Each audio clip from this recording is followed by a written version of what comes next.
قال رسول الله صلى الله عليه وسلم من ثابر على 12 ركعة من السنة بنى الله له بيتا في الجنة أو كما قال رسول الله صلى الله عليه وسلم صدق الله مولانا العظيم وصدق رسوله النبي الكريم ونحن على ذلك من الشاهدين والشاكرين والحمد لله رب العالمين اللهم صل على محمد وعلى آل محمد كما صليت على إبراهيم وعلى آل إبراهيم إنك حميد مجيد اللهم بارك على محمد وعلى آل محمد كما باركت على إبراهيم وعلى آل إبراهيم إنك حميد مجيد সম্মানিত দিনী ভাইগণ, অসংখ্য মেহেরবানি যে তিনি আমাদিগকে হায়াতে রেখেছেন, আমাদের হায়াতকে দীর্ঘ করে দিয়েছেন, সুস্থতা আল্লাহ নসিব করেছেন, ঈমান ও হেদায়েতের উপরে আল্লাহ আমাদেরকে চলার তৌফিক দান করছেন। 5 ওয়াক্ত নামাজ সহ জুমার নামাজ আদায় করার জন্য আজকে আমরা মসজিদে আসতে পারছি। নামাজ ইবাদত বন্দেগী আল্লাহ আমাদেরকে করার তৌফিক দান করছেন। আজকে হলো জুমাদাল উলা 15 তারিখ। আজকে এই এক সপ্তাহের মধ্যে অনেক মানুষ হয়তো অসুস্থ হয়ে হসপিটালে চলে গেছে, অনেকে অসুস্থ হয়ে কবরে চলে গেছে। এই যে আমার একটা রুগী, উনি ওই পুড়ে গেছিলেন, বার্ন ইউনিটে ছিল মেডিকেলে। এই গত 2 দিন আগে তার ইন্তেকাল হয়ে গেছে। এরকম অনেকে আপনজন, আত্মীয় স্বজন, বন্ধু বান্ধব তারা দুনিয়ার থেকে চলে যাচ্ছে। আল্লাহ আমাদেরকে বাকি রেখেছেন, এজন্য আল্লাহর দরবারে শুকরিয়া, আলহামদুলিল্লাহ।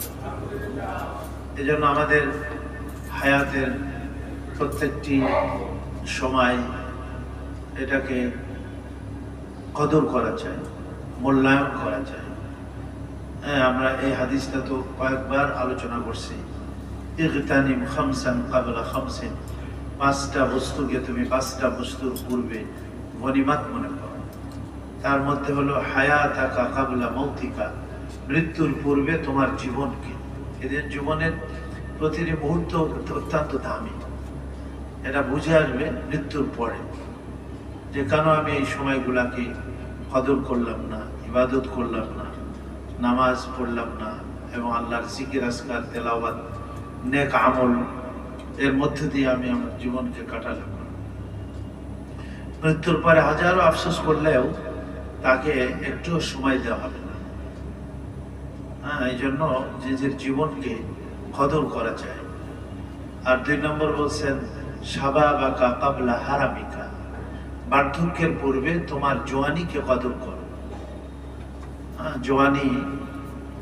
জওয়ান কালে তো মানুষ কোনো কিছুরই পরোয়া করে না, নিজের কাউকে সে ভ্রুক্ষেপ করে না, যা ইচ্ছা তাই করে। তো সে যদি জওয়ানিকে আল্লাহর হুকুমের মধ্য দিয়ে কাটায়, আল্লাহর ইবাদত বন্দেগীর মধ্য দিয়ে কাটায়, আল্লাহ পাক তাকে আরশের নিচে ছায়া প্রদান করে। এই জন্য জওয়ানি এটা সম্বন্ধে আল্লাহ আলাদা প্রশ্ন করবে ময়দানে হাসরে, যে তোমার যৌবন কাল কোন কাজের মধ্যে ব্যয় করেছে। একটা হলো হায়াত সম্বন্ধে, আবার যৌবন কাল সম্বন্ধে। এই জন্য নবীজি বলছেন বার্ধক্যের পূর্বে জওয়ানিকে তুমি কদর করো। আমরা যারা বার্ধক্যে চলে গিয়েছি তার জওয়ানি তো কোনোদিন ফিরে আসবে না। তো আমাদের তো আর কদর করার সেই সুযোগ নাই, কিন্তু আল্লাহ পাক যাদের এখনো জোয়ানি রেখেছেন, শক্তি সামর্থ্য রেখেছেন, তাদের এই জোয়ানিকে আল্লাহর ইবাদতের মধ্যে দিয়ে কাটানোই উচিত। 3 নম্বর বলছেন সিহহাতাকা ক্বাবলা সাকামিকা, অসুস্থ হওয়ার পূর্বে সুস্থতাকে তুমি গনিমত মনে করো, মূল্যায়ন করো, কদর করো। এই জন্য সুস্থতা আল্লাহ পাকের অনেক বড় নিয়ামত। হসপিটাল ক্লিনিকে গেলে মানুষ অসুস্থ দেখলে তখন মনে হয় যে হায় রে, এই মানুষগুলি কত অসহায়, নিজের খাবারটাও খেতে পারতেছে। আইসিইউতে যান, দেখেন কি অবস্থা, নাকের মধ্যে কত কিছু দিয়ে রাখছে, অক্সিজেন দিয়ে রাখছে, খাবারের পাইপ দিয়ে রাখছে, স্বাভাবিকভাবে সে খেতে পারতেছে না, কত কষ্ট। তো এই সুস্থতা আল্লাহ পাকের অনেক বড় নিয়ামত। আল্লাহ আমাদের যাদেরকে সুস্থ রেখেছেন, আমরা আল্লাহর শুকর আদায় করা উচিত আমাদের। তারপরে বলছেন যে গিনাকা ক্বাবলা ফাকরিকা, দারিদ্রতার পূর্বে সচ্ছলতা, এটা অনেক বড় নিয়ামত। তোমার এই সচ্ছলতাকে তুমি কদর করো। আল্লাহ অর্থ করে দিয়েছেন। গত সপ্তাহে আমরা এই দানশীলতার উপরে আলোচনা করছিলাম যে এটা অনেক বড় গুণ, যেটা আল্লাহ পছন্দ করেন। আল্লাহ গ্রহণ করেন না, কিন্তু আল্লাহ প্রদান করেন। এবং নবীজি বলছেন আলিয়াতুল উলিয়া খায়রুম মিন আলিয়াতিস সুফলা, উপরের হাত হলো শ্রেষ্ঠ নিচের হাত থেকে। এই জন্য দেওয়া, এটা আল্লাহ তাআলা খুব পছন্দ করেন। একটা হাদিসে নবীজি আলাইহিস সালাম বলছেন যে জান্নাতের মধ্যে এমন কিছু কামরা আছে যেটা অত্যন্ত উজ্জ্বল হবে, স্বচ্ছ, পরিষ্কার, সুন্দর, যার ইউরা যাহিরুহা মিন বাতিনিহা, ভিতর থেকে বাহির দেখা যাবে, ওয়া বুতুনিহা মিন যাহিরিহা, বাহির থেকে তার ভিতর দেখা যাবে। এত সুন্দর, যা কল্পনাও করতে পারবো না। একজন আরবি বেদুইন দাঁড়িয়ে জিজ্ঞেস করলো, লিমান ইয়া রাসূলুল্লাহ, হে আল্লাহর নবীজি, আল্লাহ তাআলা কার জন্য এই জান্নাত বা এই জান্নাতের এই কামরাগুলি কার জন্য নির্মাণ করেছেন? তখন নবীজি আলাইহিস সালাম কয়েকটা বৈশিষ্ট্যের কথা বললেন, কয়েকটা গুণের কথা বললেন। 1 নম্বর বলেন লিমান আতাবাল কালাম, সুন্দর কথা বলে, এমন কথা বলে কারো কষ্ট লাগে। কিছু ভাই আমার কথা বিশেষ করে যদি অপছন্দ হয়, তাহলে সমালোচনা না করে আমার কামরা আছে, আমার সাথে আলোচনা করতে পারে। সব কথা যে সবার পছন্দ হবে তা না। এজন্য অনেক কথা কানে আসে, যে উনি এরকম বললেন, এইটা বললেন, সেইটা বললেন। আমরা তো সাধারণত কোরআন হাদিস থেকে আলোচনা করার চেষ্টা করি। কোনোটা যদি আপনার মনোভূত না হয়, তা আপনি এখানে সমালোচনা করবেন কেন? মেহরাবের সামনে, মেম্বারের সামনে, দিব্যি আমরা আমাদের কামরা আছে, সেখানে যান। বরং আপনি আরো গুনাহগার হলেন। একজন মানুষের অনুপস্থিতিতে তার সমালোচনা করা, এটাকে গীবত বলে। কি বলে এটা? মৃত ভাইয়ের গোশত খাওয়া। আল্লাহ কোরআনে বলছেন যে তোমরা কি পছন্দ করবে তোমার মৃত ভাইয়ের গোশত চিবিয়ে চিবিয়ে খাবে? নিশ্চয়ই তুমি এটাকে অপছন্দ করবে। তো আমরা এই কাজ করি, মানুষের সমালোচনা করি, মানুষের গীবত করি। কারোর গীবত আমার কেন, যে কোনো কারোর গীবত করা কি না উচিত না। কোনো বিষয় হইলে তার কাছে ডাইরেক্ট জিজ্ঞাসা করা যে ভাই আপনার ব্যাপারে আমি এরকমের শুনছি, বা আপনার কথা এরকম, তখন তিনি ব্যাখ্যা দিবেন। অনেক সময় সঠিক ব্যাখ্যা থাকে কথা, হয়তো না বুঝার কারণে একরকমের আমি হয়তো সেটা ভিন্নভাবে নিয়েছি। তো যখন জিজ্ঞেস করা হয় তখন তিনি ব্যাখ্যা দেন। কোরআন হাদিসও এরকম, নবীজি বিভিন্ন সময় বিভিন্ন কথা বলেছেন এবং সেগুলো কথাগুলির ব্যাখ্যা আছে, যেটা উলামায়ে কেরাম দিয়ে থাকেন। একটা হাদিস বুখারীতে আছে বলেই সেটা যে আমলযোগ্য হবে এমন কোনো কথা নেই। তো এই জন্য কথাবার্তা একটু জবানকে একটু হেফাজত করে চলা আমাদের উচিত। আল্লাহ বলছেন মা ইয়ালফিজু মিন কাউলিন ইল্লা লাদাইহি রাকিবুন আতীদ। যাই তোমরা উচ্চারণ করো না কেন, কথা বলো না কেন, তোমাদের সাথে কিন্তু রাকিবুন আতীদ ফেরেশতা নির্ধারিত আছে, যে সংরক্ষণকারী ফেরেশতা সংরক্ষণ করতেছে, সব লিখতেছে। এজন্য জবানটাকে একটু মানে ভেবে চিনতে এটাকে ইস্তেমাল করা, ব্যবহার করা। এজন্য ভালো কথা বলতে বলছেন, লিমান আতাবাল কালাম, ভালো কথা বলে, এমন কথা বলে না কারো কষ্ট লেগে যায়। বাকি দিন শরিয়াতের কথা এটা তো পরিষ্কার করে আমাদেরকে বলতে হবে।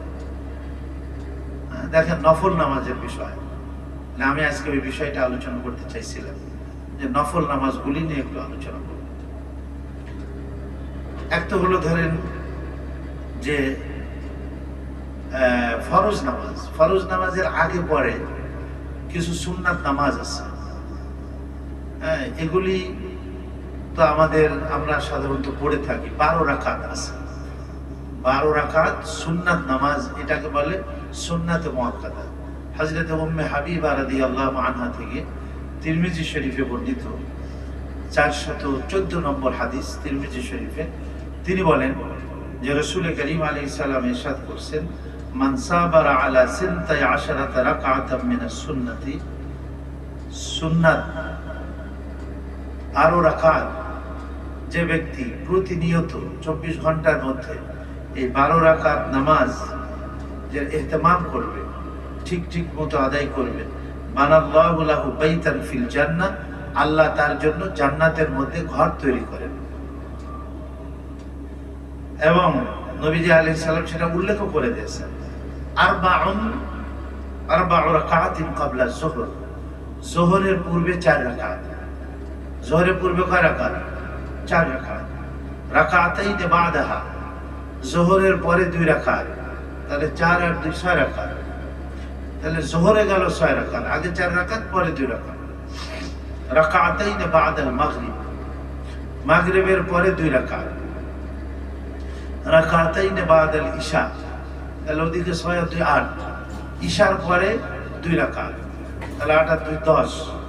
ওয়া রাকাতাইন ক্বাবলা আল ফজর, ফজরের পূর্বে 2 রাকাত।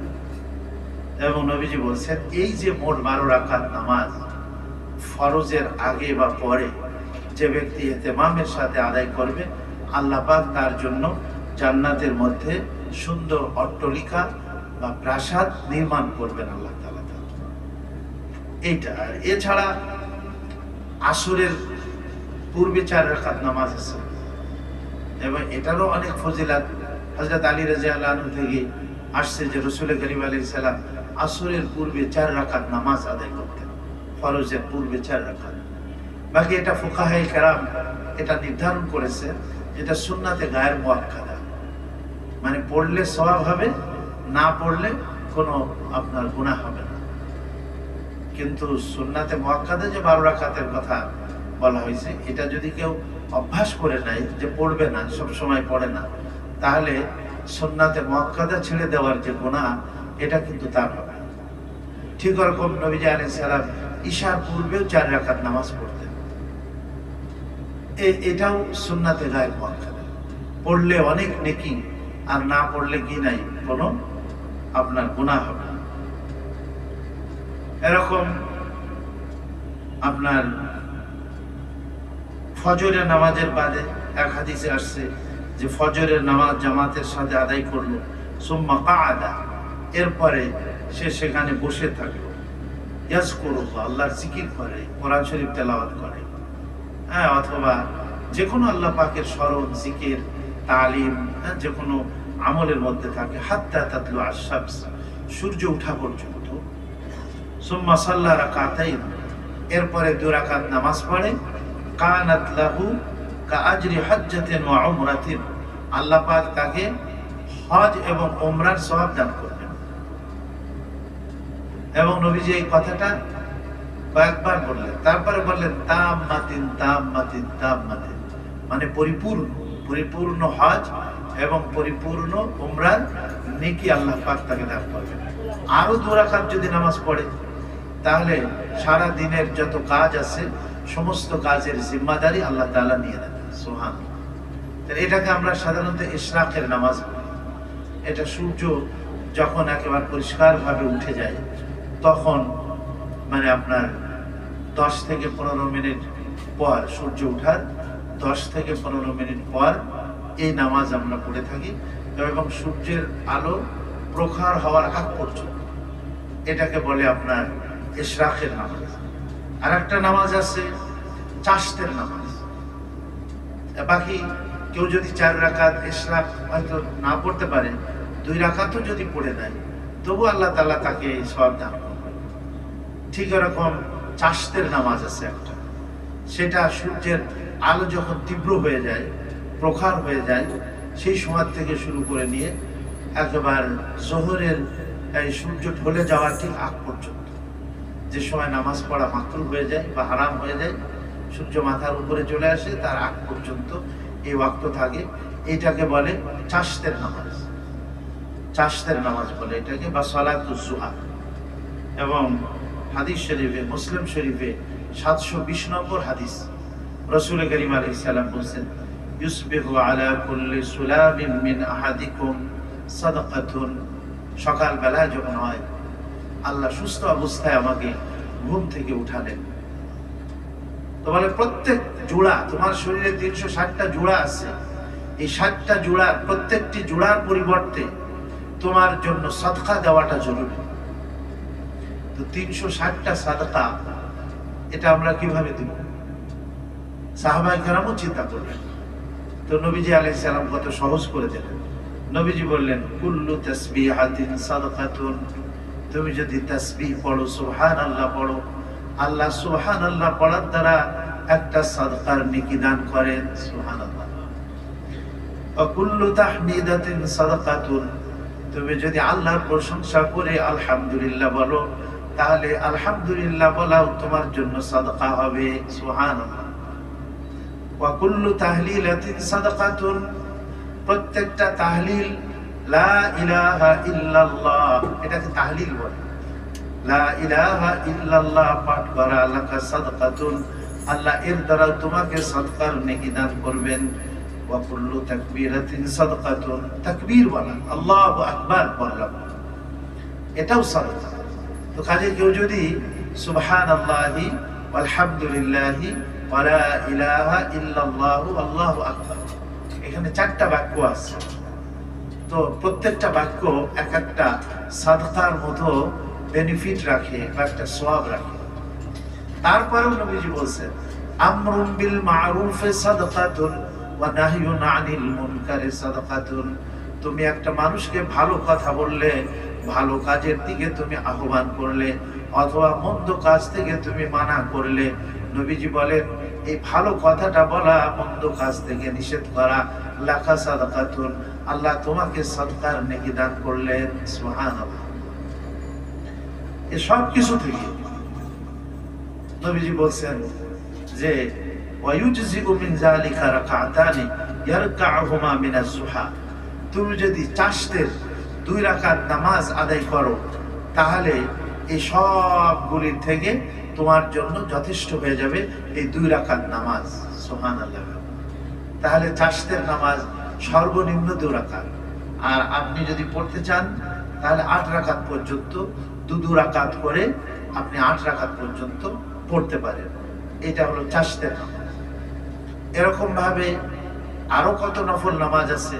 তাহাজ্জুদের নামাজ, নবীজি আলাইহিস সালাম বলছেন, রাত্রের শেষ 3য় অংশে আল্লাহ তাআলা বান্দাকে ডাকতে থাকেন যে বান্দা ওঠো, আমার কাছে চাও, আমি তোমার চাওয়াকে পূরণ করব, আমার কাছে দোয়া করো, আমি তোমার দোয়াকে কবুল করব। তো বান্দা উঠে 2-4 রাকাত নামাজ পড়ে। এটা ধরেন 2 রাকাত থেকে 12 রাকাত পর্যন্ত এই তাহাজ্জুদের নামাজ, বা যে সে যত বেশি সে পড়তে পারে তাহাজ্জুদের নামাজ। নবীজি বলেছেন, আফজালুস সালাতি বাদাল মাকতুবা সালাতুল লাইল। ফরজ নামাজের পরে সর্বশ্রেষ্ঠ নামাজ এই শেষ রাকাত, মানে শেষ রাতের যে নামাজ, এটা হলো আপনার সবথেকে প্রিয় নামাজ আল্লাহ পাকের কাছে। এবং আরেক হাদিসে নবীজি বলেছেন, আলাইকুম বিকিয়ামিল লাইল, তোমরা রাত্রে নামাজ পড়ো। আলাইকুম বিকিয়ামিল লাইল, কিয়ামুল লাইল করো। কিয়ামুল লাইল মানে এই যে সবাই মিলে জামাতের সাথে পড়লাম এটা না। কিয়াম মানে হলো রাত্রে দাঁড়ানো। তুমি রাত্রে দাঁড়িয়ে নামাজ পড়ো। ফাইন্নাহু দা'বুস সালিহিন ক্বাবলাকুম, তোমাদের পূর্বে যে সমস্ত নেককার বান্দা ছিলেন, সালেহীন বান্দা যারা অতিবাহিত হয়ে গেছেন, তাদের আদত এবং তাদের অভ্যাস ছিল এই তাহাজ্জুদের নামাজ পড়া। সুতরাং তোমরাও যদি তাদের দলভুক্ত হতে চাও, তাদের অন্তর্ভুক্ত হতে চাও, তাহলে তোমরাও এই কিয়ামুল লাইল অর্থাৎ রাত্রে নামাজ পড়ো। আহুয়া কুরবাতুল লাকুম ইলা রাব্বিকুম, তোমাদের প্রভুর কাছে তোমাদের নৈকট্য অর্জনের মাধ্যম। ওয়া মুকাফফিরাতুল লিস-সাইয়্যাত, এবং তোমাদের গুনাহকে মাফ করে দেয়। এই নামাজ পড়লে আল্লাহ তোমাদের গুনাহকে মাফ করে দেবেন। ওয়া মানহাতুন আনিল ইসমি, এবং আল্লাহ গুনাহ থেকে তোমাদের বিরত থাকার তৌফিক দান করবেন। তো এরকমের আওয়াবিন আছে। আওয়াবিন, আওয়াব শব্দের অর্থ কি? এই নামগুলি তো মানে নবীজি আলাইহিস সালাম দেন নাই, কিন্তু পরবর্তীকালে হয়তো ফুকাহারা এই নামগুলি দিয়েছেন। আওয়াবিন মানে এমন নামাজ যে নামাজের দ্বারা আল্লাহর নৈকট্য অর্জন হয়। আওয়াব মানে হলো নৈকট্য অর্জনকারী। সালাতুল আওয়াবিন, আল্লাহর নৈকট্য অর্জনকারী বান্দা যারা, তাদের নামাজ হলো এই মাগরিবের পরে এই 6 রাকাত। রাসূল করিম আলাইহিস সালাম বলেছেন, এটা তিরমিজি শরীফের riwayat, হযরত আবু সালমা রাদিয়াল্লাহু, হযরত আবু হুরায়রা রাদিয়াল্লাহু আনহু থেকে বর্ণিত, মান সাল্লা বা'দাল মাগরিবি 6 রাকাতিন লাম ইয়াতাকাল্লাম ফীমা বাইনাহুন্না বিসুইন উ'দিলনা লাহু বিইবাদাতি 12 সানাতান। নবীজি বলেন, যে ব্যক্তি মাগরিবের পরে 6 রাকাত নামাজ আদায় করলো এবং এর মধ্যে কারোর সঙ্গে কোনো কথাবার্তা বা ঝগড়া করলো, লাম ইয়াতাকাল্লাম বিসুইন, খারাপ কোনো কথা সে বলল না, এর মাঝে কথা না বলাই ভালো, একাধারে 6 রাকাত পড়লো, উদিলনা লাহু বিইবাদাতি 12 রাকাতান, আল্লাহ পাক এই 6 রাকাত নামাজের বদলে তোমাকে আল্লাহ তাআলা 12 বছর ইবাদতের সওয়াব দান করবেন। 12 সানাতান, 12 মানে হলো 12, সানা মানে বছর। 12 বছর ইবাদত করলে যে নেকি হয়, আল্লাহ তাআলা তোমাকে এই মাগরিবের পরে 6 রাকাত নামাজের দ্বারা ওই নেকি দান করবেন। 6 রাকাত সুন্নাত বাদে 6 রাকাত, এটা হলো ফুকাহারা বলছেন উত্তম হলো এইটাই। এখন কারোর যদি সময় না থাকে তো সুন্নাতের পরে তো 2 রাকাত তো আমরা অনেকে নফল পড়ি, প্রত্যেক নামাজের পরে আমরা কিছু কিছু নফল নামাজ পড়ে থাকি, আলহামদুলিল্লাহ, এটা অত্যন্ত ভালো অভ্যাস। 2 রাকাত যদি আমি মাগরিবের সুন্নাতে মুআক্কাদার পরে 2 রাকাত পড়ি, তাহলে আরো 2 রাকাত যদি এর সাথে মিলাই নিই, তাহলে মাগরিবের ফরজের পরে কিন্তু 6 রাকাত হয়ে গেল। 2 রাকাত সুন্নাতে মুআক্কাদা আর 4 রাকাত হলো আপনার এই যে নফল হয়ে গেল। তাহলে আল্লাহ পাক তাকেও এই 6 রাকাত নামাজ পড়লে যে 12 বছর ইবাদতের নেকি আল্লাহ দান করেন, আশা করা যায় তাকেও আল্লাহ তাআলা দান করবেন। না তার হাতে হয়তো এখন সময় নেই, কাউকে কোনো ওয়াদা দেওয়া আছে, তো সে পড়ে যেতে পারে। তো এইভাবে অনেক নফল নামাজ যেগুলো আমরা পড়ে থাকি। কিন্তু আমি এর আগেও কথাটা বলেছি যে রাসূল করিম আলাইহিস সালাতু ওয়াস সালাম এক হাদিসে বলছেন যে বাইনা কুল্লি আযানাইনে সালাতুন, বাইনা কুল্লি আযানাইনে সালাতুন, প্রত্যেক 2 আযানের মাঝখানে নামাজ আছে। প্রত্যেক 2 আযানের মাঝখানে নামাজ আছে। এর কি অর্থ? আযান বলতে তো আমরা আযানই জেনে থাকি, যে যেটা মুয়াজ্জিন সাহেব জোরে দেয়, বাহিরে শোনা যায়। আর একটা হলো ইকামত, যেটা নামাজের ঠিক আগ মুহূর্তে মুয়াজ্জিন সাহেব দেয়, এইটা। এখন এইখানে যদি এর অর্থ আমরা 2 আযানের মাঝখানে নামাজ এটা ধরে থাকি, তাহলে তো এটা পরিষ্কার 2 আযানের মাঝখানে নামাজ আছে যেগুলি আমরা পড়ে থাকি। কিন্তু 2 আযান বলতে যদি আমরা আজান এবং ইকামত বুঝাই, তাহলে দুই আজান, প্রত্যেক দুই আজানের মাঝখানে নামাজ আছে, এর অর্থ হলো যে আজান এবং ইকামত এর মাঝখানে নামাজ আছে। ফজরের আজান হলো, ইকামত এর মাঝখানে নামাজ আছে, 2 রাকাত সুন্নাতে মুআক্কাদা। আর বাকি দুখুলুল মসজিদ অথবা তাহিয়াতুল ওযু ইত্যাদি, অথবা সালাতুল হাজত বলেন, সালাতুত তাওবা বলেন, অনেক নামাজ আমরা পড়ে থাকি, এগুলা কিন্তু এই টাইমটাই পড়া যাবে না। যদি আপনি পড়তে চান তাহলে সবে সাদেকের আগেই পড়ে নেবেন, অথবা সূর্য ওঠার পরে ইশরাকের সময় যখন হয়ে যায় তখন আপনি পড়বেন। কিন্তু ফজরের নামাজের ক্ষেত্রে শুধুমাত্র আজান এবং ইকামতের মাঝখানে শুধু 2 রাকাত সুন্নাতে মুআক্কাদা নবীজি আলাইহিস সালাম পড়ছেন। এছাড়া নবীজি আলাইহিস সালাম নফল নামাজ পড়তেন। জোহরে ধরেন, জোহরের নামাজে আজান এবং ইকামতের মাঝখানে নামাজ, এটাও আছে কি আমরা 4 রাকাত পড়ে থাকি। হ্যাঁ, আমরা যদি আরো সময় পাই নফল নামাজ পড়তে পারি, উমরি কাজা নামাজ আছে সেগুলো আমরা পড়তে পারি আজান এবং ইকামতের মাঝখানে।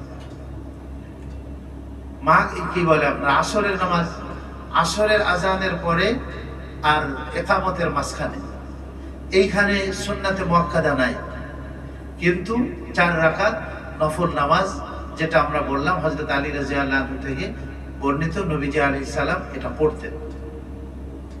ঈশার সময় আজান এবং ইকামতের মাঝখানে সুন্নাতে মুআক্কাদা নাই, কিন্তু কেউ যদি পড়তে চায় তাহলে সে কি করতে পারে, পড়তে পারে 4 রাকাত অথবা 2 রাকাতও পড়লেও সে পড়তে পারে, অসুবিধা নেই। এখন কথা হলো মাগরিবের সময়, মাগরিবের সময় 4 ওয়াক্তের মধ্যে আজান এবং ইকামতের মাঝখানে নামাজ আমরা পড়তে পারি, কিন্তু মাগরিবের সময়, এখন এটা বাহ্যিকভাবে মাগরিবে তো এটার মধ্যে চলে আসে বাইনা কুল্লি আযানাইনি সালাতুন, যে প্রত্যেক আজান এবং ইকামতের মাঝখানে নামাজ আছে। কিন্তু সাহাবায়ে কেরাম থেকে এবং রাসূল করিম আলাইহিস সালাম থেকে মাগরিবের ফরজের আগে নামাজ পড়া এটা পাওয়া যায় না, কিন্তু হাদিস নবীজির এখানে তো আছে বাইনা কুল্লি আযানাইনি সালাতুন, প্রত্যেক আজানের 2 আজানের মাঝখানে, অর্থাৎ আজান এবং ইকামতের মাঝখানে নামাজ আছে।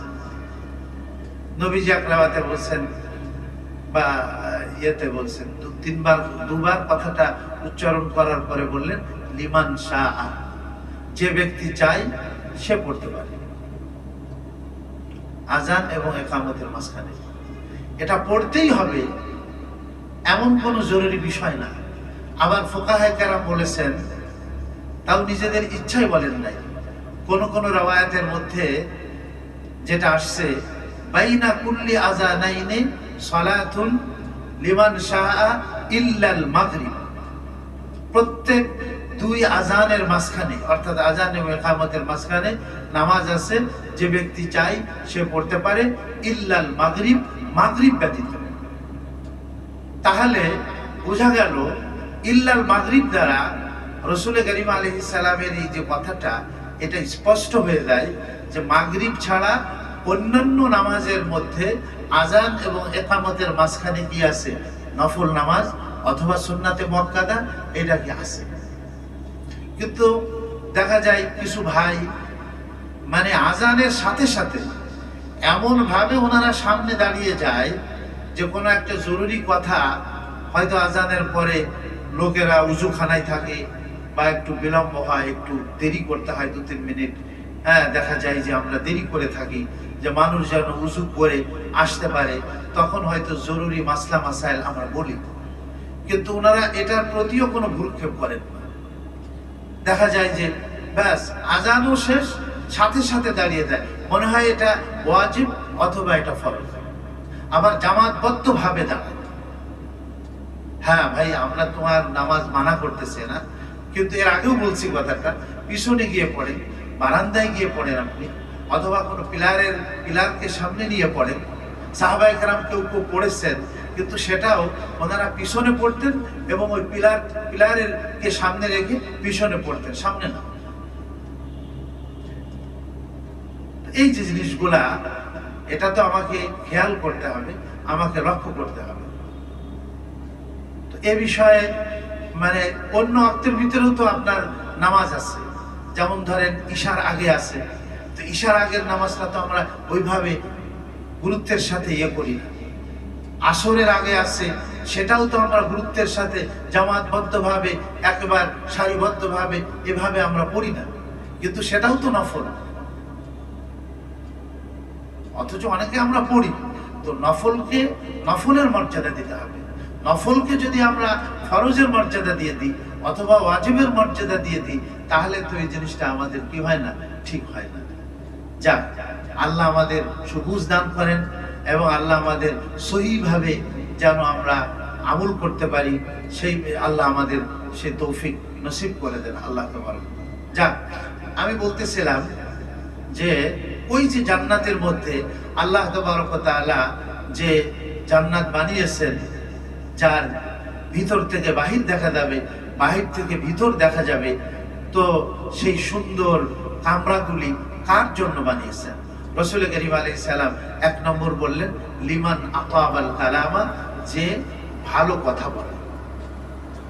এই জন্য কথাবার্তা এগুলি কি সুন্দর মতো বলতে হবে, ভালো মতো কি কথাবার্তা বলতে হবে, এটা খেয়াল রাখতে হবে আমাদের। দ্বিতীয় বললেন ওয়া আতআমাত তাআমা, দ্বিতীয় গুণ মেহমানদারি করা, মানুষকে খাওয়ানো, এটা আল্লাহ তাআলা পছন্দ করে। মেহমানদারি করা, কোনো মেহমান এসে গেছে, তার মেহমানদারি করলেন, বন্ধুর সঙ্গে সাক্ষাৎ হলো, তাকে আপনি একটু চা খাওয়াই দিলেন। একজন মুসলমানের সঙ্গে আপনার সাক্ষাৎ হলো, তাকে আপনি কিছু কি করলেন, মেহমানদারি করলেন। লিমান আতআমাত তাআমা, আল্লাহ কোরআনে পাকে আল্লাহর প্রিয় বান্দাদের গুণাবলী যেখানে বলছেন, তার মধ্যে বলছেন ওয়া ইউতঈমুনাত তাআমা আলা হুব্বিহি মিসকিনান ওয়া ইয়াতীমান ওয়া আসীরা। আল্লাহর প্রিয় বান্দা যারা মিসকিন, ইতিম, অনাথ, তাদেরকে খানা খাওয়ায়। আর খানা খাওয়ায় কি বলে? ইন্নামা নুতঈমুকুম লিওয়াজহিল্লাহ, আমরা তোমাদের খানা খাওয়াইতেছি শুধুমাত্র আল্লাহর জন্য, প্রশংসা অর্জনের জন্য। যে মানুষ বলবে যে আরে কত বড় দাতা, কত বড় দানবীর, দানশীল, এরকম কিছু না। ইন্নামা নুতঈমুকুম লিওয়াজহিল্লাহ লা নুরিদু মিনকুম জাযাআ ওয়ালা শুকুরা, তোমাদের কাছ থেকে কোনো বিনিময়ও চায় না, আবার তোমাদের কাছ থেকে কোনো তোমরা আমাদের শুকরিয়া আদায় করবে, আমাদের কৃতজ্ঞতা প্রকাশ করবে, এটাও আমরা চাই না। আল্লাহর ওয়াস্তে মানুষকে কি করে? খানা খাওয়ায়, আল্লাহ তাদের জন্য রাখছেন। 2 নম্বর। 3 নম্বর বলছেন ওয়া সিলুল আরহাম, না ওয়া আদামাস সিয়াম, রোজা রাখবে মাঝে মধ্যে। যেমন অনেকে আমরা বৃহস্পতিবার রোজা রাখি, সোমবার রোজা রাখি, প্রত্যেক মাসের 13, 14, 15 আমরা রোজা রেখে থাকি। তো যে ব্যক্তি এই 13, 14, 15 রোজা রাখলো, সে একে 10 দিন আল্লাহ তাআলা, সে কেমন যেন এই 3টা রোজার দ্বারা 30 দিনের রোজার সে বেনিফিট কি পেয়ে যাবে, আল্লাহ তাকে দান করবে। তো বড়ই সৌভাগ্যবান যারা এই 13, 14, 15 আমরা রোজা রাখতে পারি। তো নবীজি বলছেন আদামাস সিয়াম, রোজা রাখবে বেশি বেশি করে। আর 4 নম্বর যেটা বলা হলো তাহাজ্জুদের ব্যাপারে, সাল্লা বিল লাইলি ওয়ান নাসু নিয়াম, মানুষ যখন ঘুমিয়ে থাকে তখন সে কি করে? দাঁড়িয়ে যায় এবং সে নামাজ পড়ে। সুবহানাল্লাহ। কাউকে সে দেখায় না, একমাত্র আল্লাহ রাব্বুল আলামিনকে দেখায়। তো যাক, আল্লাহ আমাদের সবাইকে তৌফিক দান করেন যেন আমরা আমাদের সময়গুলিকে কদর করতে পারি, আমাদের জীবনকে বা আমাদের এই হায়াতকে আমরা যেন কাজে লাগাইতে পারি, নেক কাজের মধ্যে আমরা কি করতে পারি? ব্যয় করতে। এখন শীতকাল চলে আসতেছে, রাত অনেক লম্বা হবে, দ্রুত ঘুমিয়ে পড়লে শেষ রাত্রে উঠা কি হয়ে যায়? সহজ হয়ে যাবে। এই জন্য শেষ রাত্রে উঠে 2 রাকাত নামাজ পড়ে আল্লাহর কাছে দোয়া করলাম, গুনাহ মাফির জন্য আল্লাহ পাকের কাছে প্রার্থনা করলাম। আল্লাহ পাক আমাদের সবাইকে তৌফিক দান করেন। যাদের সুন্নাত বাকি আছে 4 রাকাত আমরা জুমা নেই।